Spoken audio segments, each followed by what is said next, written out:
नमस्कार। इस खास एक्सप्लेनर में हम एक बेहद सीरियस टॉपिक पर बात करने वाले हैं। एक क्लाइमेट साइंटिस्ट के तौर पर जब मैं डेटा देखता हूं तो ये सिर्फ बढ़ते हुए तापमान के आंकड़े नहीं हैं, ये एक वार्निंग है। रात का बढ़ता तापमान अब इंसान के शरीर की सहने की क्षमता को बिल्कुल ब्रेकिंग पॉइंट तक धकेल रहा है। तो चलिए बिना किसी देरी के इस मॉडर्न हीट वेव की पूरी साइंस को डिकोड करते हैं और समझते हैं कि आखिर ये सब हो कैसे रहा है। शुरुआत करते हैं वर्ल्ड बैंक की एक बेहद डरावनी रिपोर्ट से। उनकी चेतावनी बिल्कुल साफ है। भारत बहुत जल्द ऐसी हीट वेव्स का सामना करेगा जो इंसान के जिंदा रहने की लिमिट्स यानी ह्यूमन सर्वाइवेबिलिटी लिमिट्स को ही पार कर जाएंगी। सोचिए, ये कोई फ्यूचर की साईफाई कहानी नहीं है। इसका सीधा सा मतलब ये है कि एक पूरी तरह से स्वस्थ इंसान भी अगर छांव में बैठा हो और उसके पास पीने का पानी भी हो, तब भी उसका शरीर अपने टेम्परेचर को कंट्रोल नहीं कर पाएगा। और ये सिर्फ कोई थ्योरी नहीं है। 47.6 डिग्री सेल्सियस, जी हाँ, हाल ही में उत्तर प्रदेश के बांदा जैसे इलाकों में ये बेसलाइन टेम्परेचर रिकॉर्ड किया गया है। मतलब जब बेसलाइन ही इतनी खतरनाक हो तो समझ लीजिए कि हमारा शरीर लगातार 24 घंटे एक इमरजेंसी स्टेट में है। ये वो आम गर्मी नहीं है जिसे हम बचपन से बर्दाश्त करते आए हैं। ये तो सीधे सीधे हमारी बायोलॉजी का एक बहुत कड़ा इम्तिहान है। तो इस एक्सप्लेनर में हम इन 6 मेन पॉइंट्स को कवर करेंगे। पहला, इंसान के सर्वाइवल की टूटती सीमाएं। दूसरा, एटमॉस्फेरिक लिड यानी मौसम का दबाव। तीसरा, हमारे शहरों का हीट आइलैंड आर्किटेक्चर। चौथा, रात का खतरनाक हीट स्ट्रेस। पांचवां, गरीबी और इसका बढ़ता खतरा। और छठा, इससे बचने के लॉन्ग टर्म सॉल्यूशंस। चलिए पहले पॉइंट से शुरू करते हैं। Breaking human survivability limits, the paradigm shift in heat waves. देखिए, पहले क्या होता था, दिन में भले ही चिलचिलाती धूप हो लेकिन रातें ठंडी होती थीं। इससे हमारे शरीर को रिकवर होने का मौका मिल जाता था, हार्ट रेट नॉर्मल हो जाता था। लेकिन आज की कड़वी सच्चाई ये है कि दिन की भीषण गर्मी के बाद रातें भी असामान्य रूप से गर्म और दमघोटू होती हैं। शरीर को कूल डाउन होने का कोई ब्रेक ही नहीं मिलता।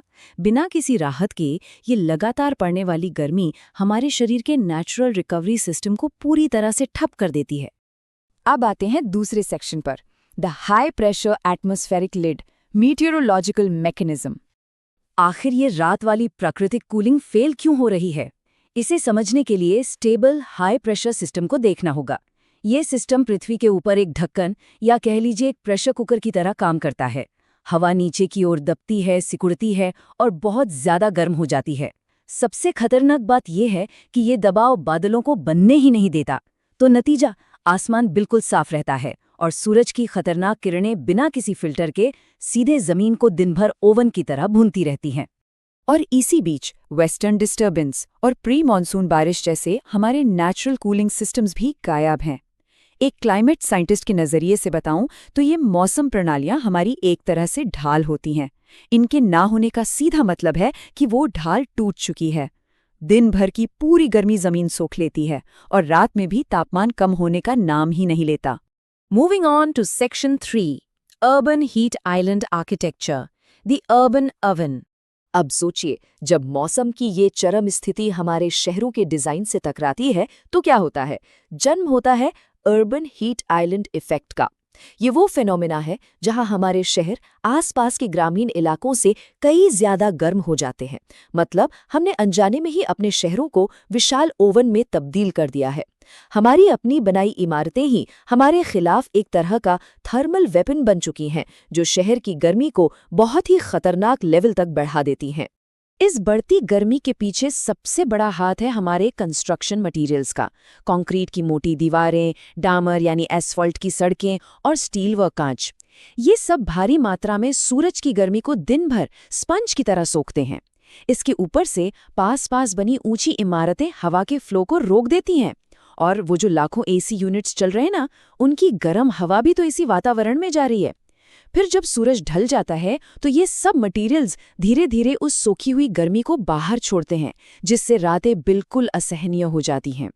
चलिए अगले हिस्से पर चलते हैं, section 4, cumulative night time heat stress, systemic biological failure.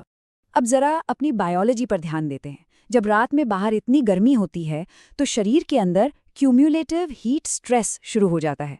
इसकी एक पूरी टाइमलाइन है। पहली रात शरीर का कोर टेम्परेचर नॉर्मल नहीं हो पाता। दूसरी रात हमारा इंटरनल कूलिंग मैकेनिज्म फेल होने लगता है, हार्ट रेट बढ़ा ही रहता है।